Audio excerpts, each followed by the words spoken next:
We are just 2 days away from Halloween. It's time for a history lesson. TravelZoo Senior Editor Gabe Saglie is live in Ireland right now to tell us all about Halloween's Irish roots. Hey Gabe, how are you?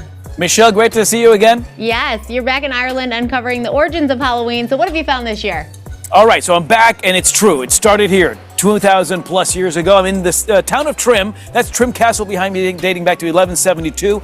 Just about 45 minutes east of Dublin, but about 15 minutes in that direction is the Hill of Ward.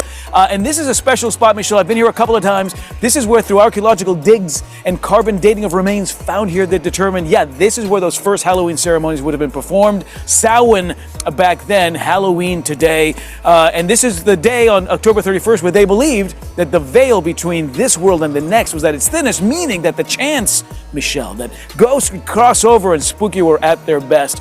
How would they scare these ghosts away? They would wear masks to confuse them. They would carve turnips and put them candlelit on the windowsill. Again, the kinds of traditions that today we certainly embrace as our favorite thing to do on Halloween, but of course they have their origins a couple thousand years ago, right here on the island of Ireland. And there's got to be some haunted places out there, right?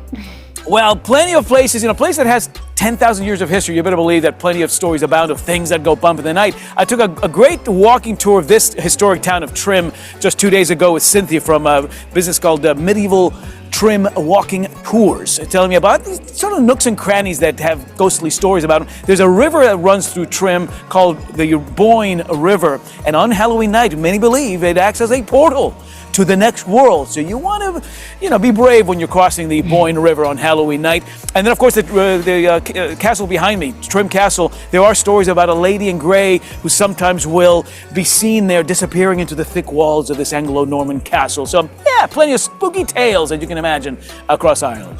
And they host a major festival every year to celebrate Halloween, right? Yeah, that's why I'm here in Trim. Trim and some of the surrounding towns host what's called Puka Festival. It started in 2019. I was here for that first year.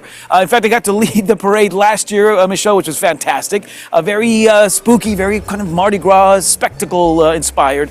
And the whole town, 10,000 residents, come out and celebrate this parade. Now, Puka is a shapeshifter in mythology, and she is mischievous. You want to try to avoid her, Michelle, but I can't. I can't avoid Puka. She's already arrived in Trim. She's brought some of her mythological misfits with her. And these are the kinds of characters that over the course of Halloween week, because they didn't just do it a day here, it's a week-long experience, are bringing these stories, these ancient tales to life in a most spectacular and colorful way. Now, this is the kind of thing that happens across Ireland, Michelle. In fact, up in Northern Ireland, in the city of Derry Halloween will draw more than 100,000 people this week, including my good friend, Winifred the Witch. Happy Halloween to you. And happy Halloween to you too, Gabe. Yes, I'm here on Derry's ancient 400-year-old walls, where they were brought to life last night with spooky spectacle and witchy goings-on. Oh, and on All Hallows Eve, they'll parade lots of delightful little children through the town in costume.